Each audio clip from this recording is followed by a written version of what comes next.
À l'instant où je vous parle, il n'y a aucune information contraire à ce que je vous ai évoqué lors du dernier match.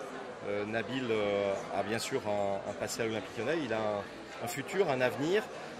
On sait que la relation avec les joueurs et le musée le démontre. On essaye toujours d'aller en commun, en partenariat avec les joueurs là où ils veulent aller. Donc on écoutera attentivement.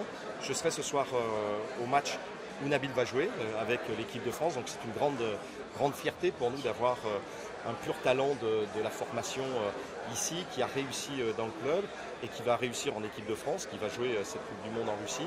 Donc on en saura sûrement un petit peu plus après la Coupe du Monde, mais pour le moment il est lyonnais et on en est très fiers. Est-ce que tu as prévu avec les dirigeants de Liverpool comme aujourd'hui par Gaël?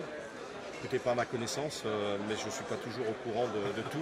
C'est ça la force de l'Olympique Lyonnais, c'est que j'ai autour de moi des gens de grande qualité, une équipe très dynamique qui suit les opérations en cours. Bon, moi je suis avec Laurent, avec Laurence Fautra pour inaugurer le musée et je n'ai pas de rendez-vous de prévu. Vous avez dit après vous voulez rapidement régler l'affaire au niveau avec Nabil? Non, il n'y a pas d'urgence du tout. On est parfaitement serein et si Nabil souhaite jouer la Champions League dans le Groupama Stadium l'année prochaine avec nous, on sera ravis. Tout à l'heure vous avez parlé à propos de calendrier, vous avez dit après la Coupe du Monde. C'est-à-dire qu'avant, ça vous pense un délai trop court? Ça me paraît effectivement très court puisque le match ce soir va précéder un autre match de l'équipe de France, puis il y aura ici France-USA, ce qui est magnifique parce que ce sera la première fois que l'équipe de France jouera au Groupama Stadium.